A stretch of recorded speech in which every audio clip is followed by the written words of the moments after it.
الموت الارتكاب عيش الشعب كجريمة ضد الإنسانية وفق المادة 12 أولا بدلالة السلام علیکم دوستو، آج کی اس ویڈیو میں ہم بات کریں گے صدر صدام حسین کی زندگی کے بارے میں کہ صدر صدام حسین نے اپنی زندگی کیسے گزاری اور ان کو آخر کار پھانسی کیوں دی گئی۔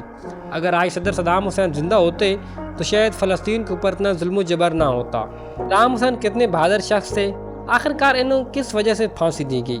صدام حسین عراق کے سب سے مشہور اور طاقتور لیڈروں میں سے ایک ہیں۔ ان کی زندگی اور دور حکومت عراق کی تاریخ کا ایک اہم حصہ ہے۔ آج ہم صدام حسین کی زندگی، ان کے ابتدائی ایام سے لے کر ان کی صدارت تک کا جائزہ لیں گے۔ نئے آنے والے تمام دوستوں سے گزارش ہے کہ چینل کو سبسکرائب کر لیں اور ویڈیو کو لائک کر دیں۔ صدام حسین 28 اپریل 1937 کو عراق کے ایک چھوٹے سے گاؤں میں پیدا ہوئے۔ انہوں نے اپنی ابتدائی زندگی میں بہت سے چیلنجز کا سامنا کیا، لیکن اپنے خوابوں کو حاصل کرنے کے لیے سخت محنت کی۔ صدام حسین کے سیاست میں آنے اور اقتدار میں آنے کے حوالے سے بھی بات کرتے ہیں۔ صدام حسین نے اپنے سیاسی کیریئر کا آغاز 1950 کی دہائی میں کیا۔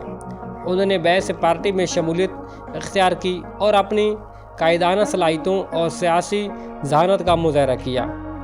1979 میں وہ عراق کے صدر بن گئے۔ اب بات کرتے ہیں ان کی صدارت کی۔ صدام حسین کے دور صدارت میں عراق کو بہت سے چیلنجز کا سامنا کرنا پڑا۔ اس نے ایران، عراق جنگ اور خلیجی جنگ میں عراق کی قیادت کی۔ ان کے دور حکومت میں عراق نے اقتصادی ترقی اور جدیدیت کا تجربہ کیا۔ صدام حسین نے اپنی زندگی بہت ہی بہادری سے گزاری اور اپنا بہت زیادہ نام کمایا۔ تاہم صدر صدام حسین کے دور میں اہم تنازعات تھے۔